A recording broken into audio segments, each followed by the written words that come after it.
The Princes of Prophets, a Machiavellian satire on modern warfare. In this contemporary world, where cunning stratagems of power and wealth hold sway, we find ourselves amidst a drama worthy of the most Machiavellian of plays. Yes, dear readers, the stage of modern society is graced by the triumvirate of arms merchants, bankers, and corrupt politicians, each playing their part in a grand performance of power and deception.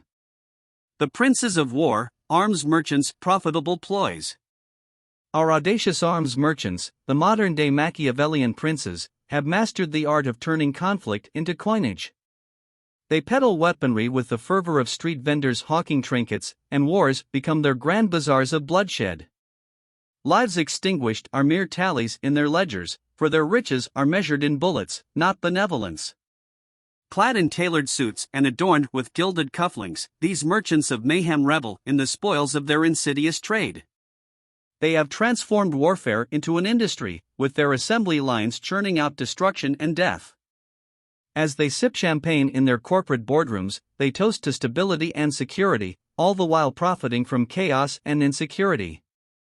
The masters of coin, bankers calculated coffers. And what of our bankers, those modern-day Machiavellian moneylenders?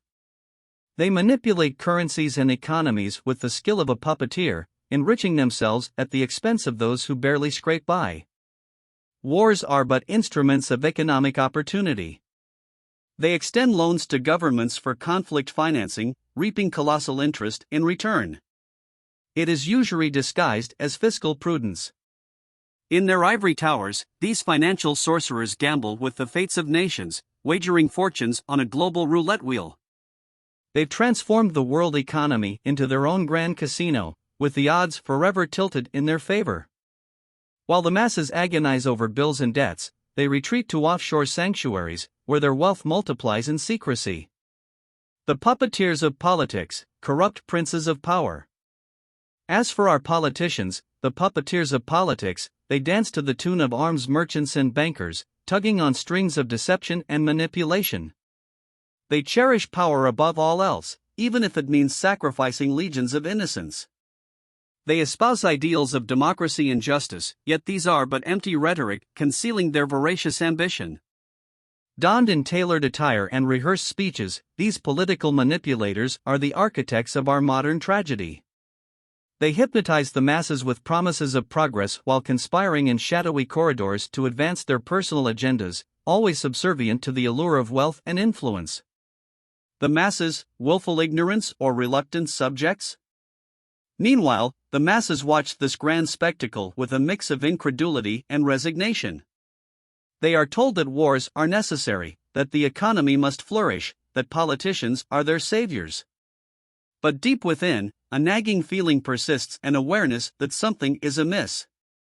They sense that the arms merchants, bankers, and politicians are all players in a theatrical charade. These bewildered bystanders, torn between willful ignorance and reluctant submission, yearn for a world where virtue and justice rule over avarice and deception. They envision a society where the pursuit of profit yields to the pursuit of the common good. They understand that true power should serve the people, not subjugate them. Conclusion: unmasking the princes of prophets. Oh, Machiavelli, what counsel would you offer for this Machiavellian era? You, who unraveled the subtleties of power and cunning with your astute insights, would surely find much to dissect in this age of power brokers and hidden agendas. In the end, dear readers, it falls upon us to unmask the princes of prophets, to unveil the web of deceit, and to assert control over our destiny. We must reject the narratives of war, greed, and corruption. We must reclaim our power and forge a path toward a society where the principles of virtue and justice reign supreme. For if we do not, the grand performance shall persist, and we shall remain its unwitting actors. The time has come to script our own destiny and ensure that it is a tale of true greatness, not Machiavellian deceit.